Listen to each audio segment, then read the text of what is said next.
180 yards, 280 receptions, retired in '92 with the Patriots. He's got 2 Super Bowls. Got 2 Super Bowl rings. Okay, here's his number. This is and this is good because we're getting him on a landline. Okay, yes. 510 510 780 780 3036. 3036. Yeah. Okay. And he should be ready to go. Ready to rock and roll. I just got out of the morning class at Muir. Was really sweet. Oh, 4 days in a row out there. Awesome. Sweet.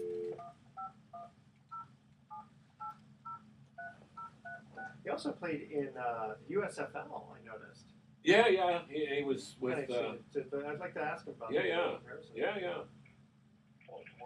Morris, this is Edward Brown and Bruce McGowan. Hey, Edward. Hey, I was going to say, hey, Edward. Hey, Morris, how you doing? I'm well. Good. Well, let's get started. Why don't we start off by just spending the first segment talking about the Raiders of today, and I'd love to get your thoughts because you played in the game, obviously, and you're familiar with a lot of the things that they do. So we can talk a little bit about the special kind of a season they've had this year. Well, I also want to ask you, at some point during our segments here about playing in the USFL too.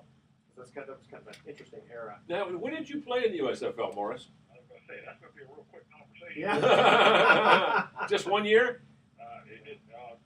Let's try 2 games. Oh, 2 games. With which team? Oakland. Invaders. Oh, with the Invaders. Okay, that was in 84? 84, 85, something like that. Yeah. Cool. All right. So how we would do this is the first 2 minutes, Bruce and I just kind of explain what we're going to be doing. We vamp. Yeah, we vamp. Okay, ready? Here we go. Well, welcome. You're listening to Sports Econ 101, the show where we discuss sports topics from a business perspective. I'm your host, Edward Brown, along with my co-host, Bruce McGowan, longtime sports radio personality. Now, today's show is going to be kind of special. Who's going to be our guest? A good friend of mine that I've known for many years who works in the Raider front office, the director of alumni relations, and a former Oakland Raider himself, owner of 2 Super Bowl rings, Morris Bradshaw. So we're going to talk a little bit about the Raiders of today, and of course, any conversation with Morris has to include some of the great players he played alongside back in the 1970s. And also, it'll be kind of fun to ask him about the USFL. Yeah, it was a short, as we were talking ahead of time, it was a short conversation. Only played 2 games, but just the experience of it. Yeah, because I'd like to ask him how the comparison, of the game was with, just the I covered about 15 of those games over those years. It was a fun league to cover. And if I remember correctly, I think they had the 2-point conversion. They did. They did. So we kind of, decided a little bit of, ingenuity, so to speak, college football. Okay, and at every commercial break, we're going to ask a sports trivia question, and of course, it's going to be football today since we have our guest. And this segment of Sports Econ 101 is sponsored by Pacific Private Money, providing mortgage investments that are currently yielding around 7.75%. They used to pay 8%, but rates came down, a little competition in the Bay Area, so they're only paying 7.75%. Oh, poor us, huh? 7.75%. It doesn't get any more conservative than that. You got to check them out at PacificPrivateMoney.com. And when we come back, we are going to have Morris Bradshaw with us, who is a former wide receiver with the Oakland Raiders and the Patriots for a little bit, and also at the USFL. We got about 30 seconds if you wanted to say anything more. Well, I was just going to say this is such an exciting time of the year. College football fans are going nuts, and we can talk with Morris about his experience because he played for Woody Hayes in Ohio State, which was he got to play in a Rose Bowl, so or 2. So Morris had some interesting experience. I always call Morris, he's sort of like the, what was that movie that Tom Hanks starred in where he played the guy who just happened to be everywhere where there was something important happening. Morris is one of those guys. He just happens to be there. Okay, we'll have to figure that one out. Yeah, okay, I figured. You're listening to Sports Econ 101. We'll be right back. All right, thanks, Morris, for hanging out there. We're just, I'm going to save the file and then we'll go right back in. No worries. Okay. So what you doing with the family, Morris? Just kind of hanging out at home this weekend? Well, yeah, hopefully with a good attitude after Saturday. Oh, they'll win Saturday. No worries. Well, I'm not worried about Saturday. I think the Colts will give them a battle, but because they're going to be playing for their lives, but they don't have the offensive line to keep the Raiders out of Andrew Luck's face. So he's going to get belted a few times. I hope you're right. But, at this stage of the game, you still have to play it. Oh yeah. This is a good team for us, I think. Yeah. No, it is. I think it's a good tune-up. I think it's good to play tough teams before you go into the playoffs. All right, you guys All ready? right. Yes. All right, There we go. Welcome back to Sports Econ 101. Again, I'm Edward Brown, your host, along with Bruce McGowan. And Bruce, we have our guest on the phone. We do. We have Morris Bradshaw, who's Director of Alumni Services for the Oakland Raiders, has worked with the Raiders as a player. He was a wide receiver from 74 through 81. The team moved to L.A. Morris ended up playing a little with the New England Patriots and the USFL, Oakland Invaders for 1 year, or for a couple of games anyway. And Morris, I'd like to talk about the here and the now, but in any conversation with you, we might as well go back into the past for a minute here. You got to know Al Davis very well. As a matter of fact, Al Davis was the guy who probably, made the final decision to hire you, and you got to be in his circle, and that's a special kind of a group of people. Tell us a little bit about, he's been gone now for several years. Tell us a little bit about what it was like first playing and then working with a guy like Al Davis. First of all, Edward, Bruce, good afternoon. Good afternoon. Pleasure to be here.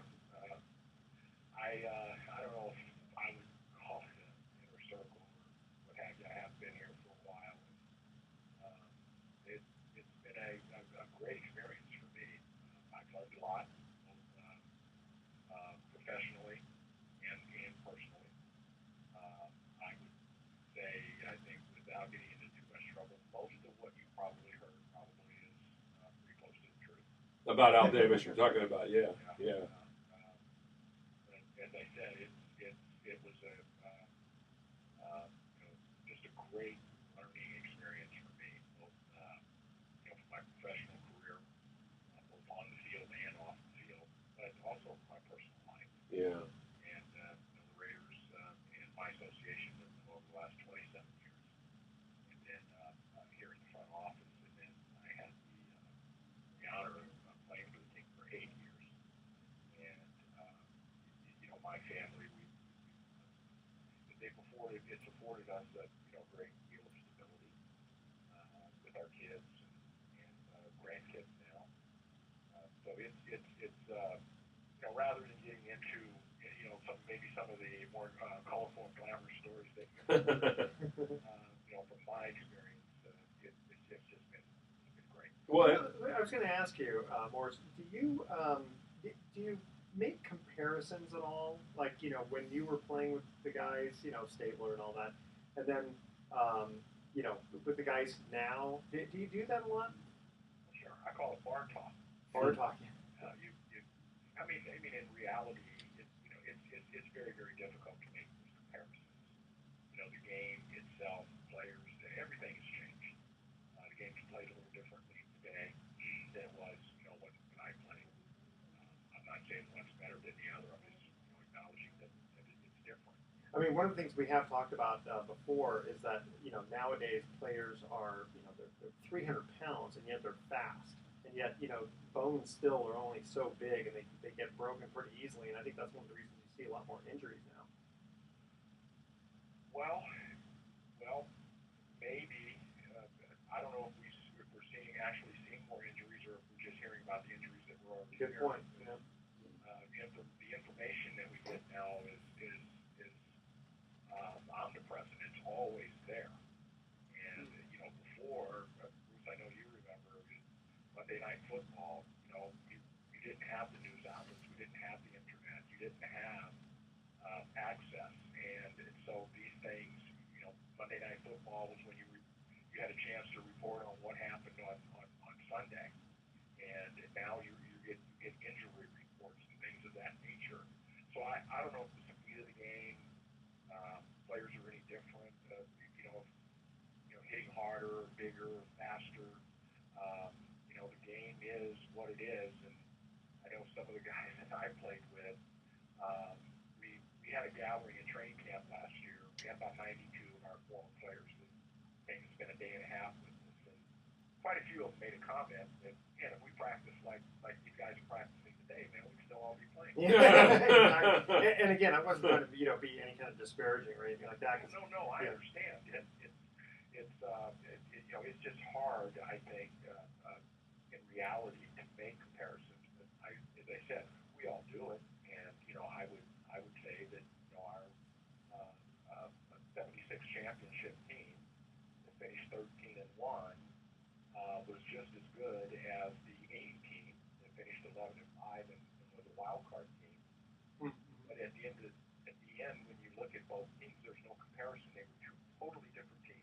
Yeah, it's interesting. It was such a short period. You know, you came into the league in '74 at a time when the NFL was just really, I think, at the peak of its powers and approaching the peak of its powers. And Ken Stabler was larger than life. He was a little bit older than you, but you joined a team that was on the verge of becoming great. You got to play a secondary role, but on a team that became great and went through its greatest period there, the 76 through 80. You mentioned those two Super Bowl championships. What was it like for a young kid who would, you know, you played under the spotlight with Woody Hayes at Ohio State, but coming to the Raiders, you knew about this organization and the characters, you know, whether it was Stabler or Villapiano or the Hitman, George Atkinson or Jack Tatum. I mean, what were the personalities like for a young guy going into camp?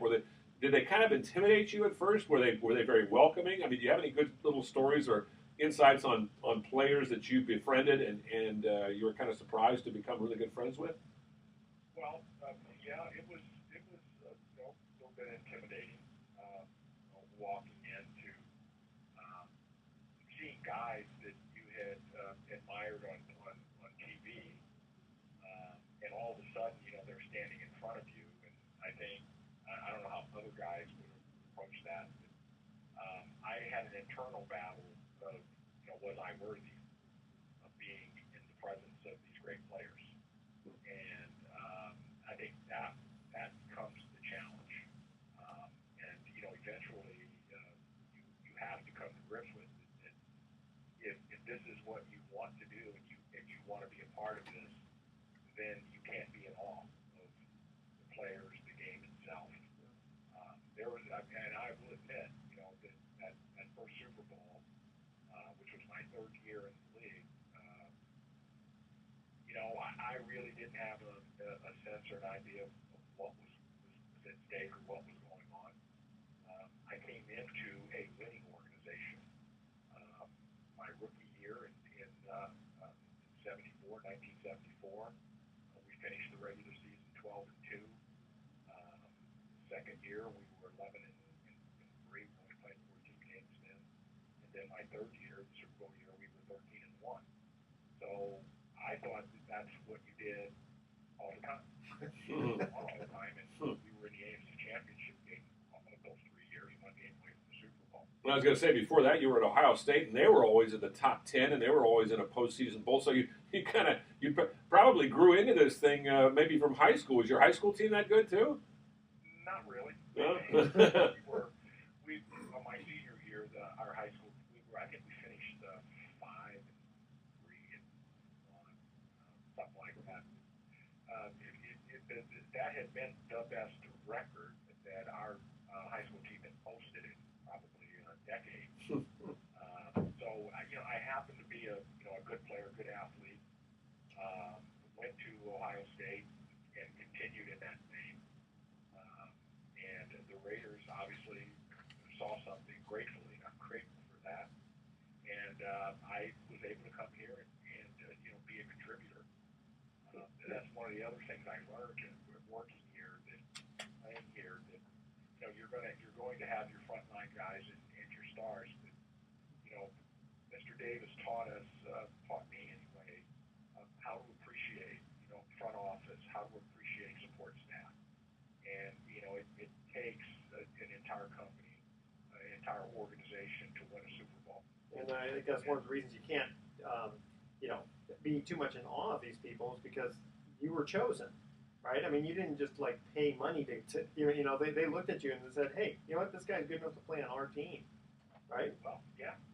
Okay, Morris, stay with us for a minute. We got to go to a quick commercial break. Okay, and if you know the answer to this, don't answer yet because we want to see if the audience can get it too. Okay, what is the name of the AFC Championship Trophy? Remember last week I asked you some of those questions? Yeah. We're going to do this one. Okay.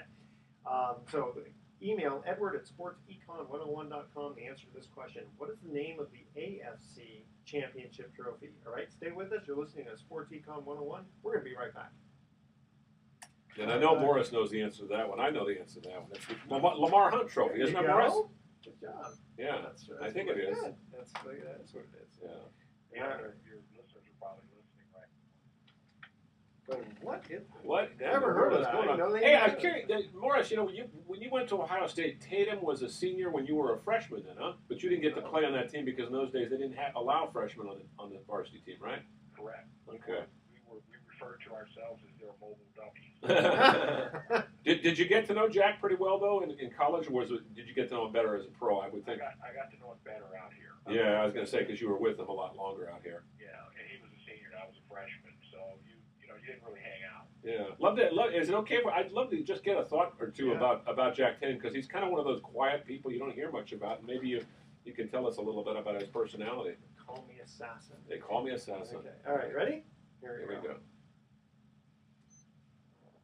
Well, welcome back to Sports Econ 101. Edward Brown here along with Bruce McGowan. Here was our first trivia question. What is the name of the AFC Championship Trophy? I know that one, but I'm going to let Morris answer it because I think Morris knows it too. Morris? Wish I would have floated this before. Is this the Lamar Hunt Trophy? There you go. Good. One of the AFL. Yeah. First awarded in what year? God, it would have been 1970. 1984. Oh, that's in 1984 because the two leagues merged. In 1970. Okay, so wait, quick question before you ask your question. And I wanted to just say we are talking with Morris Bradshaw, the longtime director of Raider alumni relations, who has been in the front office for many years and also played with the Raiders back in the 1970s. So, Morris, I want to ask you a quick question about injuries. We've heard stories about how in the old days players kept the injuries quiet because otherwise, hey, there's another guy who will take your spot. And I'm not sure if it's the same way now. It seems like you kind of hear these injuries a little bit more, and guys are less willing to sit out if they really need to. How has the game changed from when you played to now with regard to those kind of issues? Well, I would like to think for the betterment of the player, it's much better today. You were correct. There was a time you did not. You didn't openly disclose injuries. I know with the Raiders, there was a deal that if you had so much talent that if you were out of the lineup, you might not get back in. But at what point though do your injuries hamper your play to the point where you suddenly don't look as good as you were? Well, I probably right away. I was told, I don't know if it's true or not, but I was told that an injured player on tape or on film resembles a player that doesn't know what he's doing. Wow. Mainly because you're not able to move as crisply, as smoothly, as crisp as you'd like to, and it shows up on film. Now, I'm sure as the player, you think you're looking great, you're giving it a great effort. And then with the protocols that we have today, I'm not saying the non-disclosure of an injury by a player is the right thing to do. I'm just acknowledging that I believe it happened. Yeah. Relating to that, I mean, you played 10 years in the professional ranks and 4 years in college and 4 years in high school. So that's about 18 years of competitive football. And I know that while wide receivers usually don't get banged up that much, they do get a few injuries here and there. We're the same age. We're both 64. Do you find yourself sometimes getting up in the morning going, oh, man, that shoulder that has really been bothering me for years, or that leg or knee? Do you have those little aches and pains? I have that, and I bowl.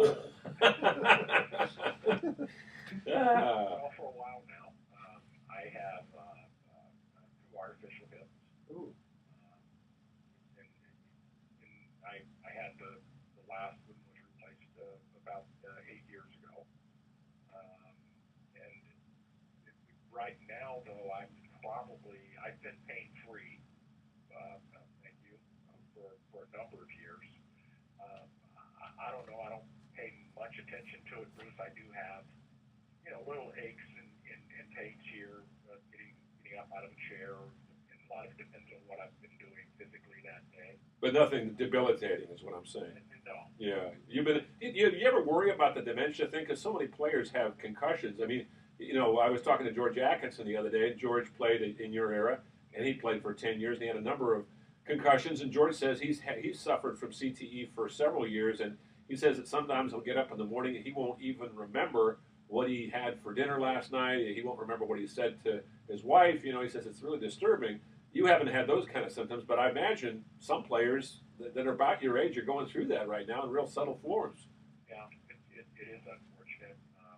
Fortunately, I'm not having any symptoms like that. But it is something I think on your brain a lot.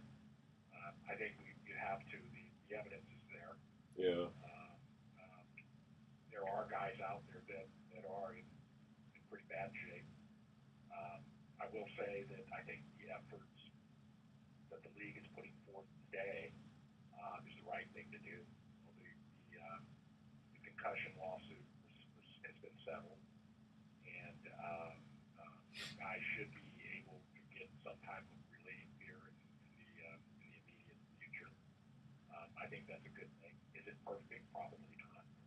Well, it's fine. Look at your statistics from the standpoint of, it says here that you were 6'1", 195, and it reminded me there was a friend of mine from high school who played for the Falcons, and he was about 6'2", but he weighed about 175.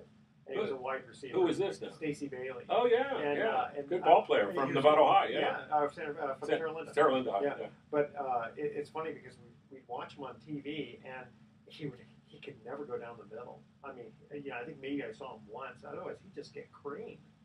So he was more of a sideline guy. Hey, I'm curious. We talked about great players that you played with. Jack Tatum was a guy that was a senior when you were a freshman at Ohio State, so you subsequently probably didn't get to know him that well. But Morris, I would think, having played alongside him, although he played on defense in the secondary, you played in the offense as a wide receiver, that you got to know each other probably pretty well. He was such a quiet guy and sort of soft-spoken and cultivated that air of mystery about him because he was the hitman, the tough guy. What was he like personally? You got to know him pretty well. Well, Jack was quiet, but I mean, he was a different personality off the field. I mean, he wasn't, the guy that was, having, at the bar, having parties at his house or anything. He was pretty low key.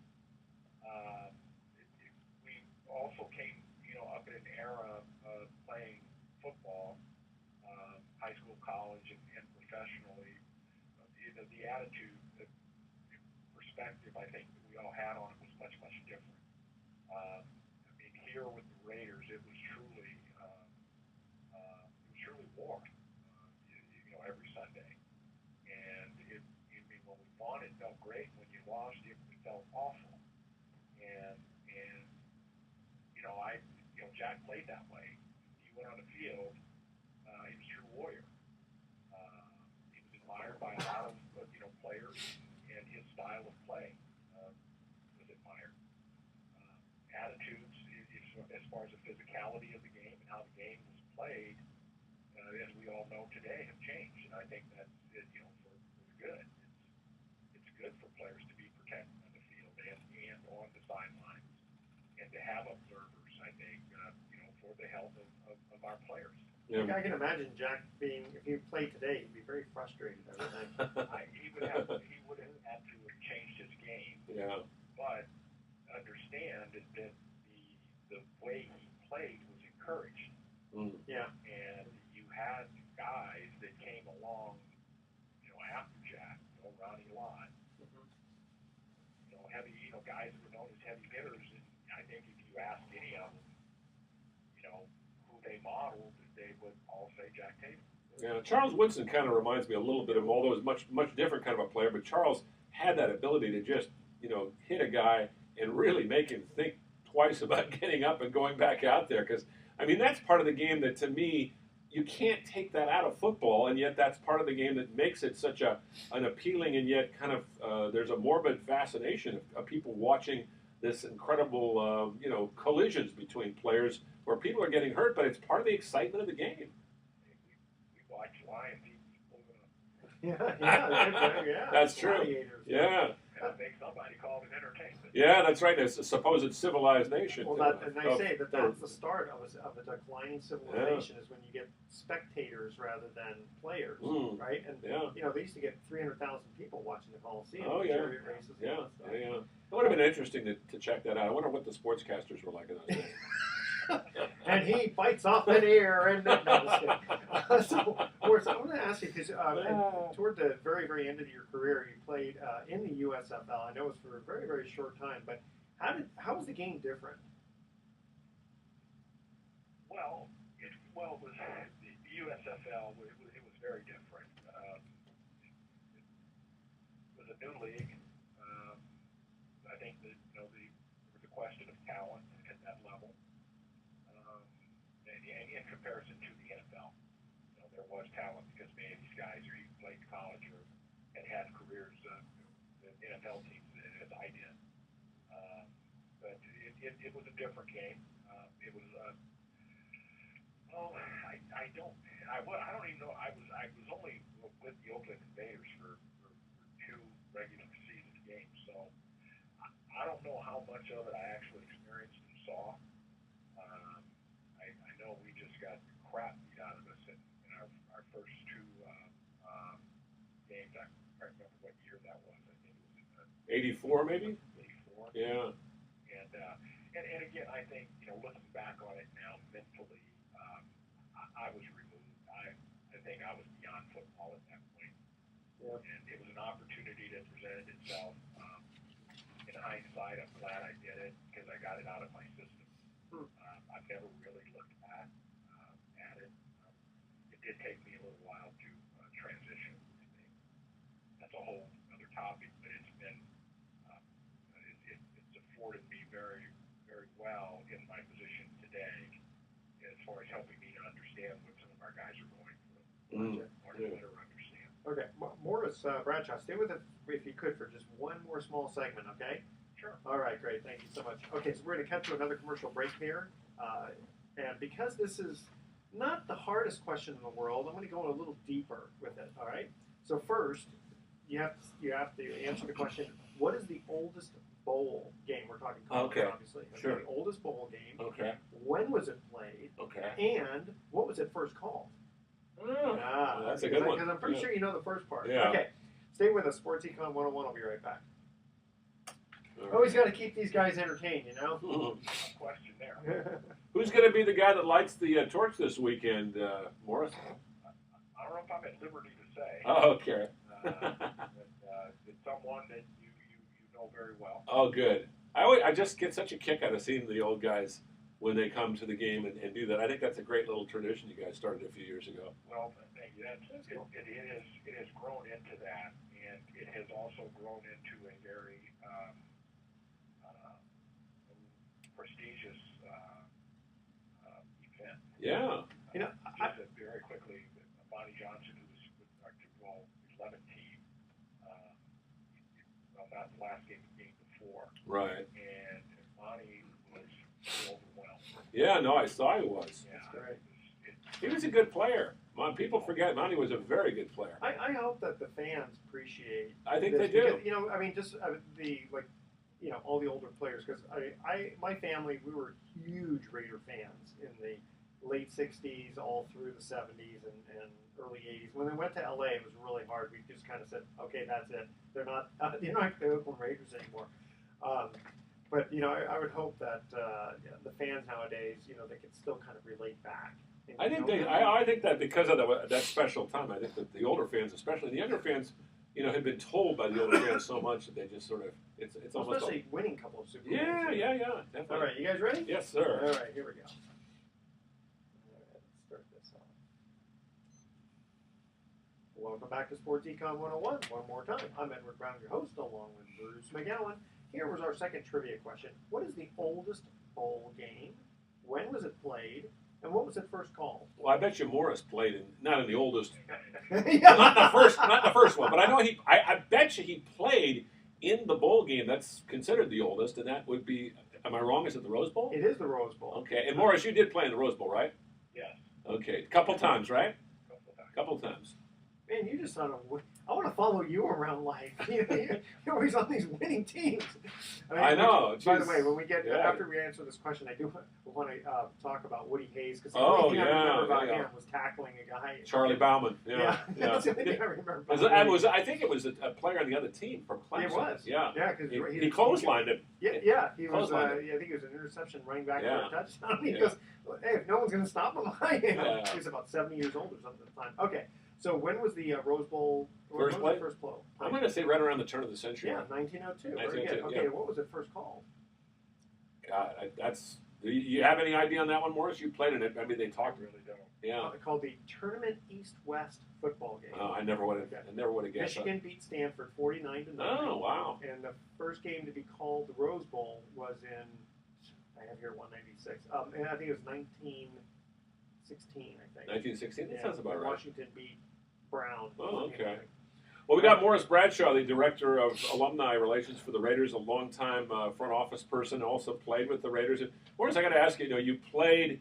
We talked about the era in which you played, and Morris wasn't a star, but he was a solid backup player. A couple of years you played as a regular. You were a very good special teams player. Who do you back up to?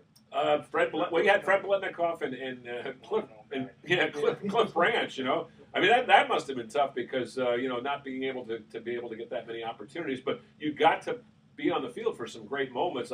I was at the Sea of Hands game as a fan, the '74 playoff game against Miami, which knocked the Dolphins out and propelled you guys into the AFC finals. The game, though, that always stands out in my mind, even though it was not a good season, 1978, you were on the field during the Holy Roller Play. Now, for those fans that don't remember the Holy Roller Play, Raiders are down by, I think, a touchdown or 6 points.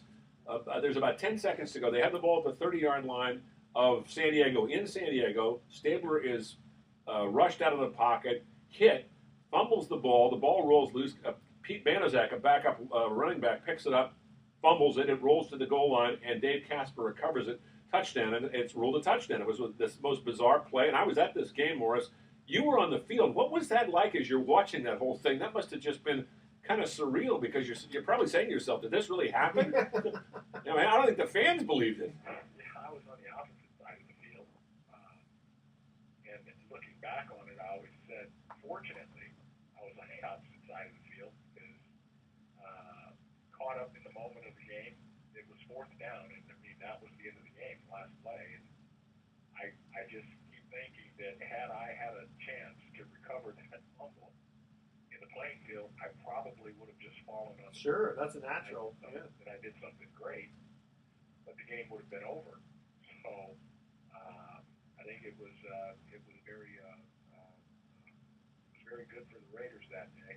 I was on the opposite. I just remember Pete Banaszak talking about it in later years, saying, I knew Kenny, he says, I saw Kenny deliberately fumbling the ball. He said, well, I knew that if I picked it up, there was no way that we could score, so I pushed it forward. You watch the replay of that, and it looks like he actually did it in such a way that it's kind of hard to tell that he literally, you can kind of say, well, he did, but maybe it's just one of those things. And then Casper, of course, just happened to be in the right. Casper always talked about it. He goes, I just happened to be, not even involved in the play, and all of a sudden there's the ball lying on the ground. I just fell on it. I love the way he talked about these things. I mean, you talk about serendipity, though, huh? Yeah. Well, you have to know Dave Casper to appreciate his explanation of it. And the ball was actually on the playing field. Dave was really trying to pick the ball up, and for him to kick the ball, and for the shape of the ball, and to go as far as he did, and that ball never stayed in front of him the whole time. Yeah. And typically that ball could have gone to either side. Oh yeah. Oh yeah. But it stayed right in front of him, and Dave had the wherewithal. I make the presumption that he knew that he was in the end zone at that point, but he fell on it. Yeah, because if he picks it up beforehand, Doesn't on it in the field, it would have dead ball. Yeah. Yeah. You're watching Dave Casper, too. I mean, the year before, he made some great clutch catches that won you a playoff game that goes to the post-playoff game at Baltimore. And you talk to him today, or even back then, I remember just as a young reporter talking to Dave Casper, and he would not make a big deal about anything. He'd score a winning touchdown, he'd just turn around very casually, flip the ball. I asked him once about the Super Bowl, and he says, I don't remember anything about the Super Bowl other than us just walking off the field saying, hey, we're champions. And it seemed like today, maybe the key for his success was he never took anything he never worried too much, is what I'm saying. He was very calm and very evenly keeled, I guess. Dave's a good friend. I have to say he's different. Like all Raiders, right, Morris? Yeah. Don't you kind of have to be different? Back in the day, you kind of had to be different to play for the Raiders, didn't you? I mean, Al Davis kind of liked those sort of personalities. Yeah, and you know, you look at it today, and you see guys, you know, they you know, well, but see here again, the comparison, the game today is truly entertainment. Yeah. And I think, you know, a lot of the younger players that have come along with, you know, the different antics after scoring and whatever. I mean, you know, that's the icky shuffle, you call it whatever. But these are, you know, that's what it was. And one of the things I appreciate about Dave Casper is his attitude. And he did it. It was what we were there to do. And he was fully, you know, prepared to do it again. Okay, so here's a small trivia question, and then again, I'm going to just make the assumption that I know the answer to this one. Who's the one who started, like, doing I'll say a dance in the end zone? I think it all started with the first spike of the football. Who was? That would have been, I believe, Homer Jones of the New York Jets. The guy that celebrated, and I think that everyone, and Edward, I think this is who you're referring to, was the guy from Houston. Oh, Billy White Shoes Johnson. No, before him. No, before him. Yeah. Before him? Kansas City Chiefs. Elmo Wright. Elmo Wright. That's right. Yeah. I still remember. I was about the same time knees as Homer going up in Jones. the air and then the spiking down. Well, you guys had a guy. Now, this is before your time, Morris, and maybe you don't remember him, but I'm sure people have talked about him because you're in the Raider organization. You had a guy back in the 60s and early 70s named Hewitt Dixon. And I remember Hewitt, when he used to score, every time he would spike the football, which was very unusual in those days. But the exuberance of that was like, wow, that's kind of exciting. And it sort of gave a jolt to the game. And to me, that was the first time I really ever saw a guy do that regularly. Back in your day, guys didn't really demonstrate that much, did they? They wouldn't do the dances or the icky shuffles or whatever. Well, you know, guys, we weren't that smart, I guess. You didn't know how to market No, yourself. I think it was just the word as flashy, you know. Didn't understand, you know, the magnitude of entertainment. Yeah. And, but you know, I again, it was a different mentality. The way the game was played, I think, the way the game was presented. I think it's more of a class issue, you know, like, hey, we got a little bit too much class. I mean, not that I'm judging it. I'm just thinking that because nobody really did that. Yeah. Well, the world was not quite, and it was a different world we lived in too. We were more dignified. People wore coats and ties. You know, you said yes sir, no sir, and you respected authority. It was a different world. Yeah. Different world. Hey, before we let you go, Morris, I got to ask you about this current Raider team. As we speak, they're one of the best teams in football. They've won a lot of close games. They've had 7 comebacks in the fourth quarter. And here's an interesting stat. I don't know if either of you guys have heard this, that the Raiders in the last 3 minutes of games this year have a 42-0. They've scored 42 points and given up no points in the final 3 minutes of games. Amazing. What do you make of this Raider team this year, Morris? As we speak, I mean, they are poised to perhaps have a really kind of a Cinderella run here in the postseason if they stay healthy. Bruce, I'm at as much of a loss to explain it as anyone else. The only thing I know for certain is, man, winning sure is fun. After all these years of losing, especially 14 years of not making the playoffs. Can you believe that? Well, I didn't, and you had a conversation with a high school buddy of mine earlier this week. Well, actually, it was an email exchange.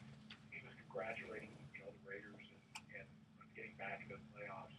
And I said then, you know, 14 years is 14 years, but it wasn't until he made that statement that it really hit me how long 14 years.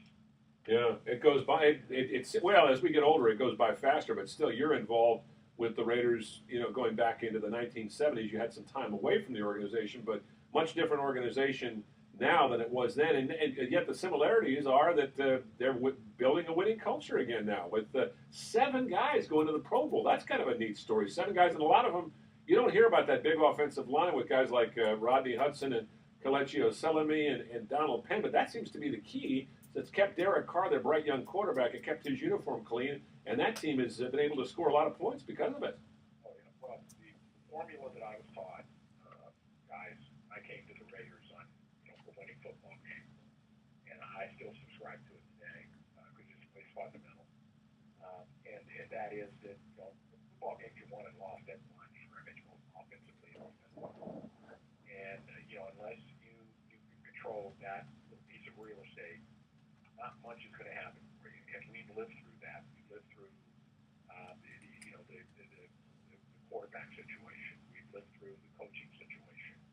And to, I think, Mark Davis's credit in hiring Reggie McKenzie, and then to both of their credits in understanding that we weren't on the right path and making a change, and having an opportunity to bring in Coach Jack Del Rio. And I think the coaching staff that Coach Del Rio has put together, I refer to him as a lightning rod. He attracts good players, he attracts good coaches. And I think this team, though we're in a different era, but there are some similarities that I truly like. One is watching this team grow together and learning how to trust one another. We're a very young team, and we make mistakes. And this team makes mistakes, but they have the talent, the ability to overcome those mistakes. Now, that's not the way you want to play every game, and it's great that you're able to do that. And maybe that is something that works towards these fourth quarter comebacks and that whole thing. I would like to see us maybe just start playing the fourth quarter first. Who do you think is going to give them the most trouble in the playoffs? At this point, I don't care as long as we're there. And then you have, I think you have to have the attitude. Again, I was taught, Coach Matt, hey, Coach Matt uses his preparation. One of the things he would say is, you don't know. We might get to the stadium on a Saturday, and they want to play on the parking lot. And what Coach Madden was saying is, we'll be prepared and we'll beat you anywhere you want to play. There you go. I like that attitude. And I think when you have that attitude, and that attitude comes out of your locker room, who's going to be tough or whatever, it makes no difference. It really doesn't, as long as we're there. Well, Morris, thank you so much. We're going to cut to another commercial break. It's been our pleasure to have you as a guest. This is Morris Bradshaw. And we're going to see Morris at the game on Saturday when the Colts play the Raiders. So we'll look forward to talking to you some more then. Morris, thanks so much for joining us, man. Thank you. Pleasure. Count on it, Bruce. All right. Morris is a good guy. One of our old friends from the good old days. Yeah, very good. Very eloquent speaker, Yes. too. I like that. All right, so here's our last trivia question. Who was the first NFL quarterback to pass for 4,000 yards in a season? All right. That's our question. You know the answer? I think so. Okay, you know everything. I don't know everything. I don't know my wife's birthday. No, I'm just kidding. Just kidding. Who's going to win the Warrior game tonight? That's the easy one. That's Okay, easy one. Yeah. stay with us. You're listening to Sports Econ 101. We'll be right back. The only team that may give the Warriors trouble, I think, is Cleveland. This road trip. Yeah, Christmas, that'd be cool. Kind of interesting. I guess Tim Roy is moving over to do television for the road trip, and they're bringing in Guy Haberman. He used to work at the Game. He got fired there because they had bad ratings. But he'll do radio play-by-play for a week because they wanted to give Bob Fitzgerald a Christmas week off with his family because his wife passed away 2 months ago. That's right. Yeah, he should spend it with his family. That's tough. She's young, too, isn't she? Yeah, it's hard. My wife's going in for another scan today. It's nothing unusual. I mean, it's just the usual. She had this schedule. She has to go in once a month for the first 12 months. But the last one, so far so good. Knock on wood. So, that's all you can do. All right, we'll close this out. You close out this puppy. Minutes before we talk to Mr. Bernard. Yeah. Welcome back to Sports Econ 101. Last time for today, I'm Edward Brown, your host, along with Bruce McGowan. Here's an easy trivia question for you. Who was the first NFL quarterback to pass for 4,000 yards in a season? I guess it was Dan Marino. No, that's what I would have thought, too. Before him. Before Dan Marino, back in the 70s. Before him. Back in the 70s. Before the 70s. Back in the 60s? Yeah. Johnny Unitas? No, that's, again, who I would have also guessed. I was going to say, who were some of the great quarterbacks in the 1960s? Johnny Unitas, Joe Namath, of course. Go. Joe Namath. Joe Namath was the first one, 1967. Wow. Yeah, no, Joe Namath, I remember. Joe Namath only really had about 3 or 4 good years because he got hurt. But he had that one great team, that won the Super Bowl. I know that's why you look now and you go, really? Well, he actually threw more interceptions than touchdowns. Yeah. But the thing is, if you win in New York and you win in a probable fashion, that kind of guarantees you a spot in the Hall of Fame. I know that, Yeah. and no offense to him, but No. compared to other quarterbacks, he really wasn't that. He had like 3 or 4 really good years, but he got hurt. His knees were Yeah. shot. And so you Yeah. can't really. Boy, he But you had can't undo the. had whole some thing, great right? games against the Raiders. Fun games against the Raiders. Oh, yeah. The Heidi game. The Heidi game was one that same year they beat the Raiders in the championships. But the Raiders won that Heidi game. They did. Okay. They did. I want to make sure I got that one right. 6 weeks later, the Jets beat him in the AFL title game. Those rascals. Yeah. All right. Yeah. Who would interrupt a football game to put Heidi on? Come on. Yeah. All right. Here we go. Here's our thoughts for the day. Newt Rockney. We all know who he was. Him, Rock. One man practicing sportsmanship is far better than 50 preaching it. I like that. Okay. And Emil Zatopek. Is that how you pronounce it? Never heard of him. Zatopek. Zatopek? Don't know who that is. I'm not sure either. But I like what he said here. An athlete cannot run with money in his pockets. He must run with hope in his heart and dreams in his head. Oh, I like that. Isn't that nice? I like that. I do. See, I always try to pick these ones personal like this. Yeah. You're very philosophical. Emil Zopelek.